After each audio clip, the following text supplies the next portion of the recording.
You're listening to the Talking Headways Podcast Network. This is Talking Headways, a weekly podcast about sustainable transportation and urban design. I'm Jeff Wood. This week we're joined by Heidi Simon, Director of Thriving Communities at Smart Growth America. Heidi talks about lessons learned from Complete Streets Leadership Academies as state and local officials and advocates work to create safer streets through Quickbuild projects. Stay with us.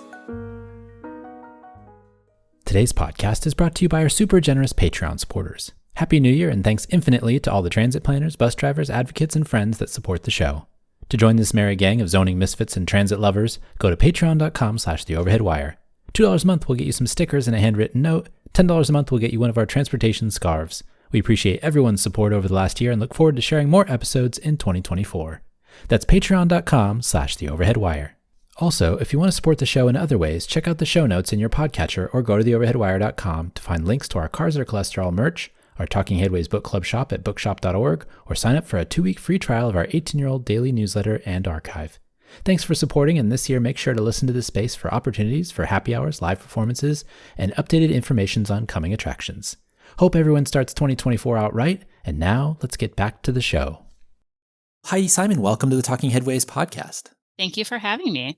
Well, thanks for being here. Before we get started, can you tell us a little bit about yourself? Sure. So I am the Director of Thriving Communities at Smart Growth America. I've been there for just about a year now. And before that, I was at America Walks, which is the National Pedestrian Advocacy Organization and the National Safety Council managing the Road to Zero Coalition. So the space of transportation and public health and communities is very familiar to me and something that I've enjoyed for many, many years. And how did you get into this initially? Was it when you were younger? Was it when you went to college? So it wasn't necessarily anything when I was younger. I think I took a lot for granted growing up and being able to walk to school and bike with my friends and have that sort of freedom that comes from a community that is well designed to support childhood mobility. But then when I was working with America Walks and just getting more exposed to the fact that that experience is becoming increasingly unique across the US, it became sort of a passion of mine. You can't unsee that kind of thing. You can't unsee the numbers. You can't unhear the stories of the traffic fatalities and the loved ones lost. And that really stuck with me. The other thing that I have always enjoyed is making connections, whether that be linking people whose work should inform one another or highlighting great efforts of an organization. And the work that I'm doing at Smart Growth America and the work of the Thriving Communities team really to me is about making connections available to people, whether it be connecting to neighbors and friends in their community, whether it be connecting to school or work or parks. It's really about building those connections and making the connections available to them. So I like to think that I'm in the business of connections. Yeah, and that kind of segues us right into the report. The Complete Streets Leadership Academies are basically connecting people and connecting connecting state DOTs with local folks and expertise from around the country. I'm curious, what are the Leadership Academies and how did you get this all started? So I can't take credit for starting them. You as royal. I was fortunate enough to come into them, but yes, the Complete Streets Leadership Academies, they are an opportunity for us to test out some of the things that we know at Smart Growth America after working in communities for years. For example, we know that quick build demonstrations are a great way to make designs quickly and efficiently to streets to improve safety and health. We know that state-owned arterials are disproportionately harmful to people walking and biking. And we know that the status quo isn't working. And so with all those things in mind, I think the question really became, what are we going to do about it? And the Complete Streets Leadership Academies presented an opportunity to combine the knowledge and expertise that Smart Growth America has built over the course of many, many years in working in communities with the opportunity to foster relationships between state DOTs and local communities where there might have been not the best communication or partnerships previously, and to do it through a shared activity like a quick build demonstration that's going to have very real impacts on community members. What's the number on state-owned roads? Because I think that number alone, when you say it, I think it kind of switches on a light bulb about how much state roads are actually impacting the numbers of people who are killed in traffic collisions every year. So nearly 2/3 of all traffic fatalities in urban areas occur on state-owned arterial roads. That's a lot. That's a lot. That is a disproportionate number. And what that means is that in a time of our pedestrian safety crisis, when we are facing challenge upon challenge to move that needle, knowing where these fatalities are happening and where we can have a bigger impact is the place that we should be going. So that leads us to the applicants for the academy, which is basically you required states to be the leads on this and make sure that they were the ones that were applying for the discussions on these specific roadways. Yeah, I think for us, it was a matter of being able to see that the state DOT was committed to doing this project, that it wasn't going to be something that they opted in and out of as it was convenient to them, but that they were leading. I think it also was necessary in the fact that we were asking them to make changes on facilities that they owned and managed. At the end of the day, it was going to be a design that they had to support.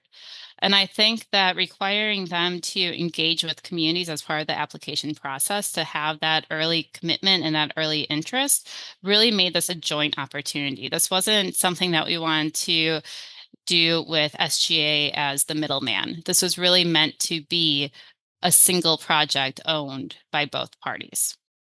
Now, did you have to solicit a bunch of state DOTs to get applications, or did you, when it put out the call, it was easy for you to kind of pull in different states that were interested in the program? It was fairly easy. We did a lot of outreach, and I think people recognize Smart Growth America and the technical assistance programs that we provide as being a value add. I think the fact that we were willing to provide and support something like Quickbuild demonstrations, which are of interest in a number of communities, also added to the popularity of it. So I was excited to see which states we were working in, and I continue to see the interest in it from other state DOTs. So who ended up being in the cohort this year? So it was Alaska, California, Connecticut, and Tennessee. So great geographic representation, great level of kind of who is doing what currently in traffic safety. I think we had some unusual suspects versus the usual suspects.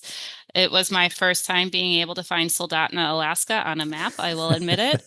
I looked it up last night too. I was like, okay, where is this? Let's go to Google Maps and see. 2.5 hours from Anchorage. Exactly. But I think even some of the more recognizable places like a Berkeley, California or a Nashville, Tennessee might not get the same attention in the traffic safety world as some of the other cities, and had a lot to offer and a lot to learn from the program. So you put together these groups of folks, state DOTs, local officials, advocates, et cetera. I'm curious, did they all come to the meetings and did they all come to this process kind of with the same, definition of complete streets, safety, reducing collisions on streets? Did they have the same language when they started? I don't think so. I think they all had the same vision in terms of wanting to improve safety and accessibility for the residents of the communities and of the state. I think when you talk about knowledge levels or experience, those varied greatly. One of the benefits of working with an organization like Smart Growth America is that we were able to provide some level setting and capacity building sessions up front. So there was a series of virtual sessions that took place, 3 before an in-person workshop and 3 after an in-person workshop, all which took place before installation actually occurred. So we were able to answer questions like, what is Complete Streets and how does that benefit a community? We were able to dig into some of the mechanics of a Quickbuild demonstration. And while we were having those conversations and delivering knowledge, we were also able to build relationships across the state DOTs and local jurisdictions as they learned together, which was just a really uniting activity. I feel like we find this is the case in a lot of projects, whether it's transit or street design or anything along those lines, but getting everybody on the same page is often hard because of the different silos that people are in. I'm wondering what the process was for kind of, aside from like the introduction stuff that you're talking about, when we got everybody in a room, how did people kind of interact with each other? So one of the things that I found to be very satisfying and maybe one of the greatest successes of the program was the fact that once we got people in the room, they realized, oh, they're actually people. I think it's easy when working at a state DOT or a local agency to, be emailing the same person over and over and not realizing there's a person behind that email address. And getting them in the same room broke down that barrier almost immediately. I think sharing the same goal about the project also helped do that. They had something that they were working on together. They had that shared success and interest in that shared success. And I think the most successful connections that were made, the most productive conversations that took place were when there might have been a little bit of conflict. I'm not going to try and say everything worked perfectly throughout the entire process. That would be very misleading. But I think the times where people heard no or hit an obstacle and were able to work through that with the common vision in place resulted in some of the greatest projects that we saw implemented.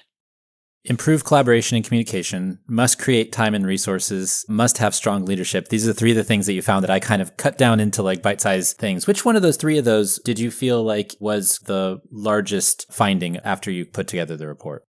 I think all are important, and I think you're not going to have success without any of them. But for me, looking at the leadership and the commitment of leadership was really important. And I don't mean leadership only in terms of the state DOT commissioner, although that's very important. But I'm talking about the leadership, even at the staff level or the community advocate level, being able to show up and speak up and give of your time to a project and a program like this, I think demonstrates a certain level of leadership that we need to see more of across the US if we really want to improve safety and accessibility. One of the things that struck me about that leadership idea was how much you needed somebody to be able to make decisions as well, right? So something needed to be done. You needed somebody to approve it, somebody to say, okay, we're moving in the same direction.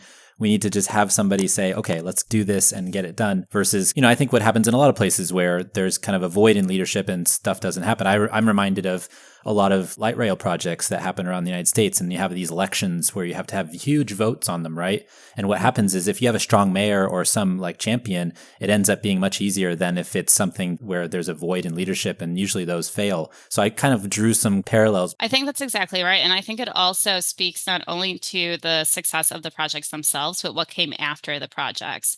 So for example, you can look at Connecticut, and the commissioner in Connecticut really wanted to see how Quickbuild demonstrations could be a better utilized resource in the toolbox of the Connecticut DOT overall. And so they used this process to identify some of the changes that would need to be made in the system to make that happen, whether that be a pre-approved list of materials, an online application for communities who want to do a Quickbuild demonstration. But they used this kind of testing ground to identify those needs and get some of the initial thinking in place to make that happen. And I think that type of leadership and that commitment of the commissioner to say, this program's not only important because we're going to see changes that will save lives and improve health and accessibility, but we're doing this program because I believe in it so strongly. I think it should change the way that we do things going forward. And that was interesting too, is, putting in place the permissions to allow these things to happen. I think that's probably an important part of that as well. And that is a great example of what happened in Connecticut. Yeah, exactly. I think it would surprise no one listening that the number one challenge we came up against in terms of identifying projects and ultimately what projects looked like going into the ground was the MUTCD. Notorious MUTCD. Exactly. I have to get it in there. And just a lack of clarity maybe about how far a DOT could go or what the boundaries were in terms of what projects could look like or what shape they could take. We saw it in all 4 states. And I think that there were a lot of discussions and a lot of finding that middle ground. But ultimately, if we do not have the clarity and the guidance on what will be allowed on state-owned arterials, we're going to see limits as to how successful these can be. Is this going to be a hard question? I'm going to ask you, do the changes in the MUTCD that just came out, because you did these projects before, obviously, the new MUTCD came out, which is the Manual on Uniform Traffic Control Devices. I want to make sure that we get the non-TLA 3-letter acronym out there. But does the new MUTCD address some of these issues, or does it just continue as business as usual from what you found from working with these cities and states? I don't want to claim to be an expert on the That's why I MUTCD. said it was a hard question. I do think it made some changes that will hopefully make projects like these easier. But I still think it has a long way to go to make innovation and design changes more convenient and accessible for communities and states across the US. I think that what we are doing is not working, and we need the space and the flexibility to find out what does. And I don't think the changes to the MUTCD got us there. Another related question, we have a lot of guidebooks that can tell us best practices or things that folks are doing. The NACTO guides are one. There's also guides like the Green Guide that basically all of the state highway departments follow. I'm wondering if those guidebooks in general are helpful, or is it something that's kind of made it harder for you all to come up with innovative ways to solve some of these issues? I think there is space within a lot of those guides to be innovative. I think the confusion might come in what is required or what is forbidden, when in actuality it might be limited or under special consideration. I also think for quick build demonstrations, we need to consider that these are not permanent installations. And so giving them the flexibility and the space to do things a little bit differently as part of the testing process, this is where that should happen if we're going to do it. So this is something that came up in your work in Alaska. There was kind of a question about what you could do and couldn't do. Exactly. Yeah. We were in Alaska. They were looking to improve the crossing from a largely residential area where the local schools were located, a pedestrian crossing across a state arterial to their riverfront parkway, where during the summer they had concerts and music festivals and farmers markets, really the place where everyone wanted to be. And they had concerns about the number of people being able to safely cross this road. So they had identified a number of improvements that the community wanted to consider, including looking at improving bike infrastructure, expanding the width of the crosswalks, using some kind of color or artwork to draw attention to the crosswalks. And ultimately, the time that it took to get everyone on the same page and the back and forth really just didn't get to a common plan in time to be installed. We were up against the clock in Alaska in one way that I think we weren't in the other states, which is weather. It was just a shortened window that we were able to install a project to get data that would appropriately inform long-term changes. And so they elected not to install. Are they going to come back next year, kind of at the beginning of the year to try it, or is it a lost opportunity? I don't think it's a lost opportunity. I don't think it's unsuccessful either. I think Yeah. there was a lot learned on both sides. I think there's interest in coming back to that location and seeing what can be done. I am having conversations, and I hope to have more conversations with various parties in Soldotna to see what we can do to support that happening.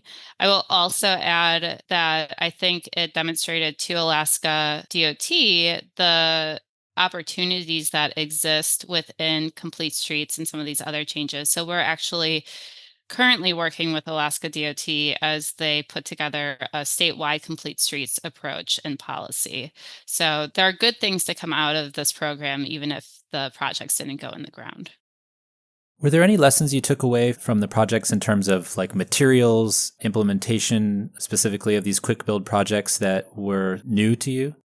I always get inspired by the creativity of what can be a quick build material and how little it can take in terms of cost or in terms of the amount of materials to have a real impact on safety, whether it's reducing speed or improving crossings.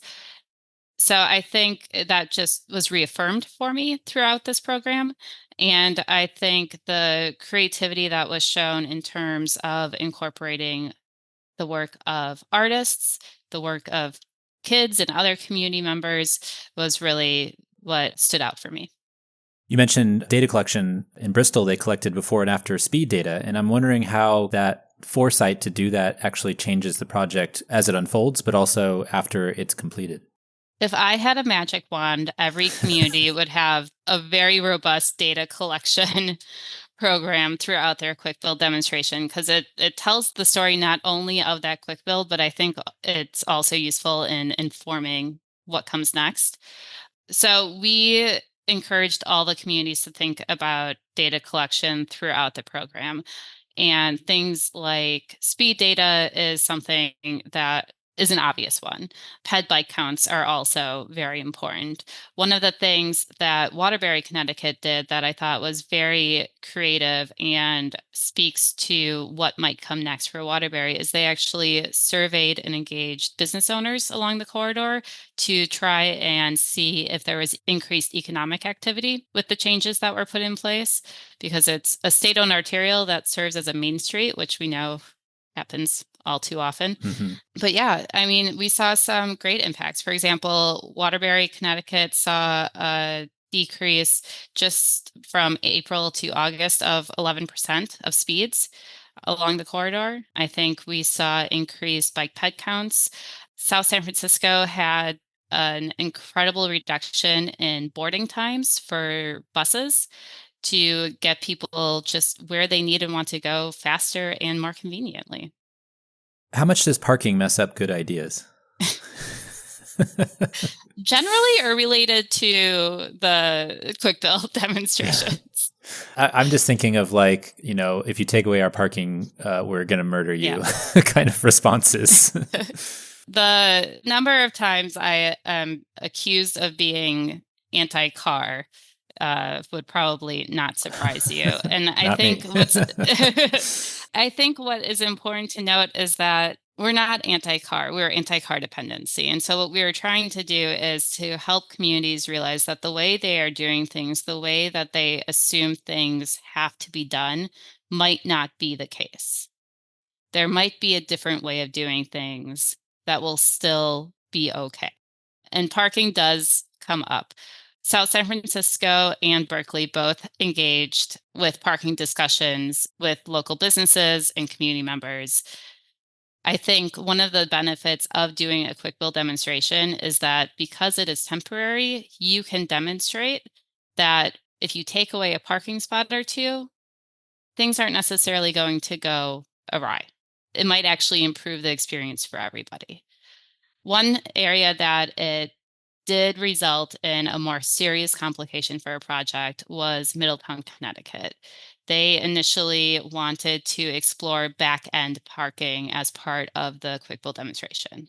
The uproar over just talking about doing that resulted in press, community comments, to the point where they realized for the sake of the project, for the scope of what we were dealing with, it did not make sense to do that. So they actually looked at improving lighting for pedestrian crossings, which was still greatly impactful to the community to improve nighttime crossings for people walking and biking. But it was that pushback, that narrative that forced their hand a little bit. Basically, they're throwing a wrench in something to try to slow it down and make sure that it doesn't happen in the end. And if you're trying to get something done in just a summer or in just a short amount of time and pilot it and make sure you get all the data and everything, it just seems like you can come back to it later and it would still be there possibly in the future. And change is hard. Change is hard. Change is uncomfortable. But I think Quickbuild demonstrations, because they are temporary, once installed, can help proactively combat some of that negative pushback that might come from a permanent installation, because it gives people the opportunity to experience it and see that maybe it means their kid can bike to school now, or it means that they feel more comfortable crossing the street. And that value add changes a little bit for them once they see it in action. Along those same lines, kind of community feedback is important, but it can also be something, like we said, that slows projects down. I'm wondering what some of the keys are to getting community feedback and approval in some of these quick build projects, because I imagine that it's a different process than, say, something that might take a few years to change a street or something along those lines. Well, one of the benefits of quick build demonstrations is that the community can and should be part of the process from the beginning. They should be part of the design process and identifying what the interventions and changes will look like. We had advocates at the table represented in all 4 states. And I think they provided important lived experience. I think they provided important channels back to larger parts of the community. And I think they brought people to the demonstration projects to test them out, to prove them successful, to identify what needed to be changed, either in real time or for a long term installation. And so I think it brings the community members in closer, more immediately. And I think their needs and reactions, hopefully, are responded to faster than with a permanent installation. Now, how long does it really take to get a permit from a state DOT? That varies. That varies greatly. And I think one of the benefits that we saw in doing this program was that we had the state DOT at the table from the beginning. So there were some quick turnarounds on permits that I don't know we would have gotten otherwise. But I think one of the things that this program identifies is a need for a change in the way that we permit things like quick build demonstrations. If we want quick builds to be something communities can do, whether alone or in partnership with their state DOTs, we need to make it easier for them to get the approval to do so. That makes a lot of sense. And that example of getting a permit that would have taken, 8 months to 2 months or something along those lines, it just kind of shows. And we're seeing this in LA with housing right now. The mayor signed an executive order and they said, okay, well, you shouldn't have to wait more than 60 days. If you're, under the zoning code and all that stuff, you shouldn't have to wait more than 60 days. And now all these people are proposing affordable housing projects without any subsidies. Whether that gets built or whatever, we'll find out. But I find that ministerial difference huge. And permitting feels like one of those things where state DOTs kind of get in the way of progress in changing streets in a quick manner to fix the things that ail us. Right. And we're not suggesting that there shouldn't be permits, but I think some solutions were identified in the program. So some of the communities, like the ones in California, did a lot of meetings and conversations, what they called pre-permitting meetings. So by the time the permit got to the desk, everyone knew what was in it. The application could be passed along fairly quickly because it had been put together in partnership. I think another possible solution and strategy that we saw that worked well was in Connecticut, where they had the different offices within the DOT that had to sign off on the permit review it at the same time. So it wasn't a matter of going from desk to desk to desk to desk to desk. It streamlined the process a little bit. Looking back on all of this, I think there are things that if a state was serious about incorporating quick build demonstrations that they could do to help the permit process before the permit ever got to their table. Looking at a list of pre-approved materials, for example, or a pre-approved list of type of projects that maybe get to the front of the line of the permitting a little bit faster or more efficiently. Yeah. Was there anything else you learned in terms of how these states and cities can work together in this way to make things faster, quicker, to make things more efficient? I really think communication is key here. And I think recognizing that while everyone has a job to do, the ultimate goal needs to be the same. And that needs to be improving safety and accessibility, making sure that people can get to the grocery store, to the school, or get to work without having to sacrifice. And I think with that in mind, people are at the table together in a different mindset than maybe coming at it from a defensive standpoint or looking at someone as an adversary versus a partner. Now, there's also this kind of issue of capacity in these smaller towns, like in Soldotna. How much does the local capacity impact how much can be done on some of these projects? I think it's a factor. And I think it's not only in smaller towns, but I think even in larger communities, there are competing priorities. There are any number of projects that are underway at the same time. And while quick build demonstrations may be temporary, they require work and they require staff capacity and resources and time. The materials require time to be procured and shipped before you even reach installation. And I think when you talk about navigating all of those pieces, it's really an opportunity for states to provide and step up in partnership to some of these smaller local communities. Were there any results that you didn't expect? That is a good question. I don't think so. I think the overall positive nature of the program was what I had hoped to see. I was surprised by some of the challenges that we encountered, some of the pushback and the barriers, not having engaged as directly myself in the past.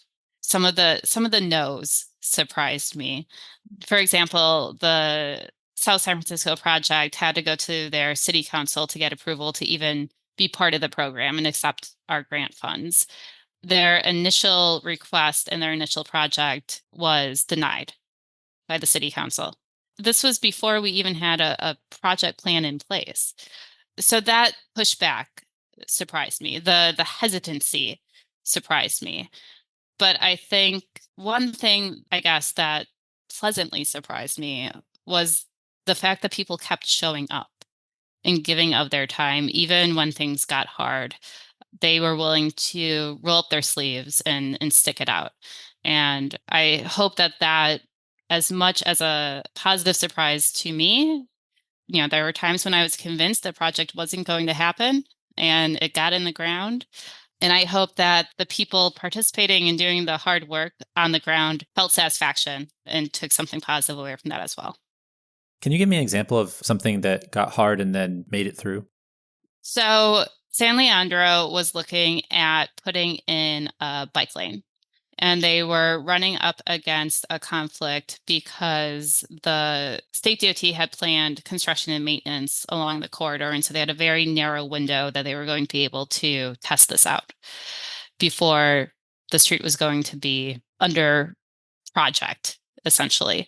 And it was one of those things where it was, will the timing work out? Will the timing not work out? Will we have the permit in time? Will we have the materials in time? And then I remember one day I got an email with photos of people engaging with the bike lane and marking up the project feedback. And it was one of those feelings of they did it. And that it was a sense of relief and satisfaction. And I think there were moments like that in every community where it was a will they, won't they, what does the path forward look like? And the ones that were able to put projects in the ground were the ones that didn't shy away from those obstacles. I think I know the answer to this next one, but did you have a favorite project? I think they're all great. Yeah, that's what everybody says. But come on, you have to have like one that you have an affinity for. I think they're all great, and I think they're all successful in different ways. I think my favorite are the ones that engaged people of all ages in their design and their construction, and they're testing them out. The kids who get to ride in the bike lane for the first time because their parents finally think it's safe, or the Boys and Girls Club in Bristol who helped to chalk out different designs as part of the project. That's what really speaks the most to me, because at the end of the day, this is about saving lives and improving accessibility and creating connections. But I think we also need to remember that these should be fun too. And there should be an element of joy in these quick builds. Yeah. I mean, that's what really makes them special and tactical urbanism and quick builds and everything along those lines. I feel like that's kind of what pushes them over the edge is people are like, oh, this is whimsical. And there's something about it that makes you interact with it or make you engage it. And I think that can change people's minds more than just being like, here's a project and we'll be all Eeyore about it, right? Like just like, yeah. And it's got striping and it's like, no, this is supposed to be fun. Well, and also I think and I get it. Permanent projects take time to install and figure out. But once something has been talked about for 3 years, you lose the sense of wonder about it. Whereas if 3 months after you say, hey, wouldn't it be nice to have a roundabout here? And there's a roundabout there. There's a certain magic to that and seeing it happen so quickly. Yeah, it's a expectations enhancer. It's gratifying. Yeah. So going from the small quick build projects to kind of like a macro discussion about, traffic safety and state DOTs and state roads and all those things, what did these kind of the smaller pilots teach you about kind of the overall discussion about these issues? I think it demonstrates to me that while these quick build demonstrations are great and successful, and I love to see the on the ground changes, our default approach is still very oriented to personally owned vehicles. And the conversation around what transportation can and should look like in our communities has a ways to go at a big picture system level. I celebrate all of these successes, and I celebrate all of the successes that we see at Smart Growth America through the National Complete Streets Coalition, but they represent such a small percentage of the United States. And I think we need to take these lessons and be able to apply them at that big picture level to really move the needle, not only on safety, but all the other cross-sector benefits that we know will happen when we think about things a little bit differently. So what's next? What's next? Well, we have engagement from a few states who are interested in doing these themselves and working with Smart Growth America. We are hoping to continue the relationships with these communities as well, to stay tuned and to what they have going on. And I would be remiss if I didn't mention that you too could have a quick build demonstration in your community with the support of Safe Streets and Roads for All. Me?